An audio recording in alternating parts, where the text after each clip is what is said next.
Blade Runner, page 80. They died out because of the dust. Don't you really know what a wasp is? You must have been alive when there were wasps. That's only been... Tell me the German word. He tried to think of the German word for wasp, but couldn't. Your English is perfect, he said angrily. My accent, she corrected, is perfect. It has to be. For roles for Purcell and Walton and Vaughan Williams, but my vocabulary isn't very large. She glanced at him shyly. Vesper, he said, remembering the German word. Ach yes, eine Vesper, she laughed. And what was the question? I forget already. Let's try another. Impossible now to get a meaningful response. You are watching an old movie on TV, a movie from before the war. It shows a banquet in progress. The entree, he skipped over the first part of the question, consists of boiled dog stuffed with rice. Nobody would kill and eat a dog, Luba Luft said. They're worth a fortune, but I guess it would be an imitation dog. Ersatz, right? Those who are made of wires and motors, they can't be eaten. Before the war, he grated. I wasn't alive before the war. But you've seen old movies on TV. Was the movie made in the Philippines? Why? Because, Luba Luft said, they used to eat boiled dog stuffed with rice in the Philippines. I remember reading that. But your response, he said. I want your social, emotional, moral reaction. To the movie, she pondered. I turned it off and watched Buster Friendly. Why would you turn it off? Well, she said hotly, who the hell wants to watch an old movie set in the Philippines? Whatever happened in the Philippines except the Bataan Death March? And would you want to watch that? She glared at him indignantly. On his dials the needles swung in all directions. After a pause he said carefully, You rent a mountain cabin. Ja, she nodded. Go on, I'm waiting. In an area still verdant. Pardon? She cupped her ear.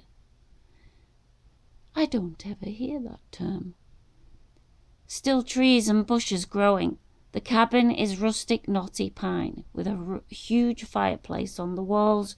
Someone has hung old maps, Courier and Ives prints, and above the fireplace a deer's head has been mounted, a full stag with developed horns.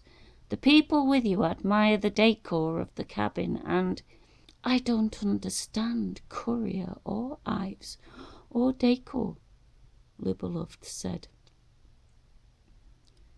She seemed to be struggling, however, to make out the terms.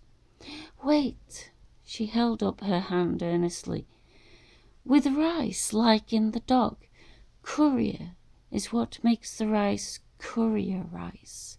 It's curry in German. He could not fathom, for the life of him, if Luba Luft's semantic fog had purpose. After consultation with himself, he decided to try another question. What else could he do? You're dating a man, he said, and he asks you to visit his apartment. While you're there... Ch9, Luba broke in. I wouldn't be there. That's easy to answer. That's not the question. Did you get the wrong question? But I understand that. Why is a question I understand the wrong one? Aren't I supposed to understand? Nervously fluttering, she rubbed her cheek and detached the adhesive disc. It dropped to the floor, skidded, and rolled under her dressing table. Ach Gott! She muttered, bending to retrieve it. A ripping sound, that of cloth tearing. Her elaborate costume. I'll get it, he said, and lifted her aside. He knelt down, groped under the dressing table until his fingers located the disc. When he stood up, he found himself looking into a laser tube. Your questions, Luba Luft said in a crisp, formal voice, began to do with sex. I thought they would finally. You're not from the police department. You're a sexual deviant. You can look at my identification. He reached toward his coat pocket. His hand, he saw, had again begun to shake, as it had with Prolokov. If you reach in there, Luba Luft said, I'll kill you. You will anyhow. He wondered how it would have worked out if he had waited until Rachel rose and could join him. Well, no use dwelling on that. Let me see some more of your questions. She held out her hand, and reluctantly he passed her the sheets. In a magazine you come across a full-page colour picture of a nude girl. Well, that's one. You became pregnant by a man who has promised to marry you. The man goes off with another woman, your best friend. You get an abortion. The pattern of your questioning is obvious. I'm going to call the police. Still holding the laser tube in his direction, she crossed the room, picked up the vidphone, dialed the operator.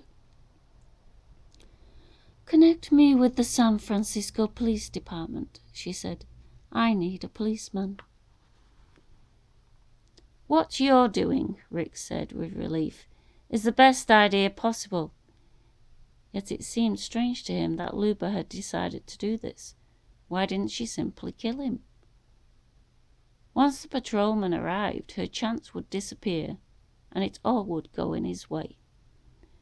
She must think she's human, he decided. Obviously she doesn't know. A few minutes later, during which Luba carefully kept the laser tube on him, a large harness bull arrived in his archaic blue uniform with gun and star. All right, he said at once to Luba. Put that thing away. She set down the laser tube, and he picked it up to examine it, to see if it carried a charge. Now what's been going on here? He asked her. Before she could answer, he turned to Rick. Who are you? He demanded. Luba Luft said, He came into my dressing room. I've never seen him before in my life. He pretended to be taking a poll or something, and he wanted to ask me questions. I thought it was all right, and I said okay. And then he began asking me obscene questions. Let's see your identification, the harness bull said to Rick, his hand extended. As he got out his ID, Rick said, I'm a bounty hunter with the department.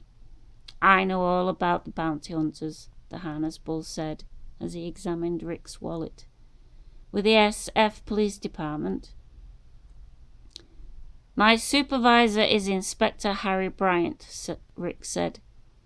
I've taken over Dave Holden's list, now that Dave's in the hospital. As I say, I know all the bounty hunters, the harness bull said, and I've never heard of you. He handed Rick's ID back to him. Call Inspector Bryant, Rick said. There isn't any Inspector Bryant, the harness bull said.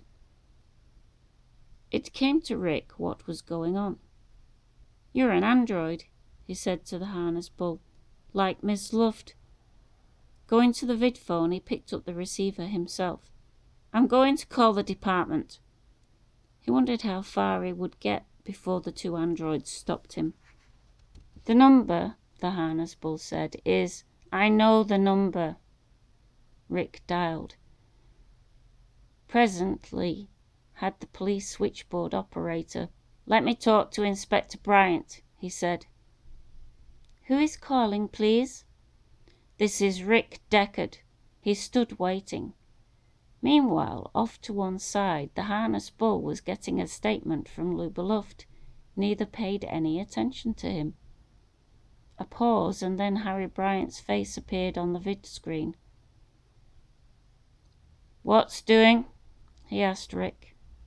"Some trouble," Rick said. "One of those on Dave's list managed to call in and get a so-called patrolman out here. I can't seem to prove to him who I am. He says he knows all the bounty hunters in the department and he's never heard of me," he added. "He hasn't heard of you either," Bryant said. "Let me talk to him." "Inspector Bryant wants to talk to you." Rick held out the vidphone receiver. The harness bull ceased questioning Miss Luft and came over to take it. "Officer Crams," the harness bull said briskly. A pause. "Hello?" He listened, said hello several times more, waited, then turned to Rick. "There's nobody on the line, and nobody on the screen." He pointed to the vidphone screen, and Rick saw nothing on it. Taking the receiver from the harness bull, Rick said, "Mr. Bryant?" He listened, waited, nothing. "I'll dial again." He hung up, waited, then redialed the familiar number. The phone rang, but no one answered it. The phone rang on and on. "Let me try," Officer Crams said, taking the receiver away from Rick. "You must have misdialed." He dialed. "The number is 842. "I know the number," Rick said. "Officer Crams calling in," the harness bull said into the phone receiver. "Is there an Inspector Bryant connected with the department?" A short pause. "Well, what about a bounty hunter named Rick Deckard?" Again a pause. "You're sure?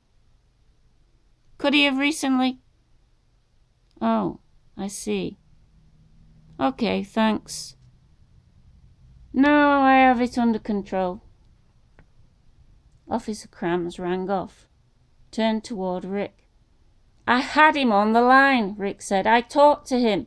He said he'd talk to you." "It must be phone trouble. The connection must have been broken somewhere along the way. Didn't you see Bryant's face showed on the screen and then it didn't?" He felt bewildered. Officer Crams said, "I have Miss Luft's statement, Deckard. So let's go down to the Hall of Justice so I can book you." "Okay," Rick said. To Luba Luft he said, "I'll be back in a short while. I'm still not finished testing you." "He's a deviant," Luba Luft said to Officer Crams. "He gives me the creeps." She shivered. "What opera are you practicing to give?" Officer Crams asked her. "The Magic Flute," Rick said. "I didn't ask you, I asked her." The harness bull gave him a glance of dislike. "I'm anxious to get to the Hall of Justice," Rick said. "This matter should be straightened out." He started toward the door of the dressing room, his briefcase gripped. "I'll search you first." Officer Crams deftly frisked him and came up with Rick's service pistol and laser tube. He appropriated both. After a moment of sniffing the muzzle of the pistol, "This has been fired recently," he said. "I retired an Andy just now," Rick said. "The remains are still in my car up on the roof." "Okay," Officer Crams said. "We'll go up and have a look." As the two of them started from the dressing room, Miss Luft followed as far as the door. "He won't come back again, will he, officer? I'm really afraid of him. He's so strange." If he's got the body of someone he killed upstairs in his car, Cram said, he won't be coming back. He nudged Rick forward, and together the two of them ascended by elevator to the roof of the opera house. Opening the door of Rick's car, Officer Cram silently inspected the body of Paull. An android, Rick said. I was sent after him. He almost got me by pretending to be... They'll take your statement at the Hall of Justice, Officer Crams interrupted. He nudged Rick over to his parked, plainly marked police car. There, by police radio, he put in a call for someone to come pick up Paull. Okay, Deckard, he said, then ringing off. Let's get started. With the two of them aboard, the patrol car zoomed up from the roof and headed south. Something Rick noticed was not as it should be. Officer Crams had steered the car in the wrong direction. Hall of Justice, Rick said, is north on Lombard. That's the old Hall of Justice, Officer Crams said. The new one is on Mission. That old building, it's disintegrating. It's a ruin. Nobody's used that for years. Has it been that long since you last got booked? Take me there, Rick said. To Lombard Street. He understood it all now. Saw what the androids working together had achieved. He would not live beyond this ride. For him it was the end, as it had almost been for Dave, and probably eventually would be. That girl's quite a looker, Officer Cram said. Of course, with that costume you can't tell about her figure, but I'd say it's damn okay. Rick said. Admit to me that you're an android. Why? I'm not an android. What do? Roam around killing people and telling yourself they're androids? I can see why Miss Luft was scared. It's a good thing for her that she called us. Then take me to the Hall of Justice on Lombard. Like I said, it'll take about 3 minutes, Rick said. I want to see it. Every morning I check in for work there. I want to see that it's been abandoned for years, as you say. Maybe you're an android, Officer Crams said, with a false memory, like they give them. Had you thought of that? He grinned frigidly as he continued to drive south. Conscious of his defeat and failure, Rick settled back and helplessly waited for what came next. Whatever the androids had planned, now that they had physical possession of him. But I did get one of them, he told himself. I got Paull. And Dave got 2. Hovering over Mission, Officer Cram's police car prepared to descend for its landing.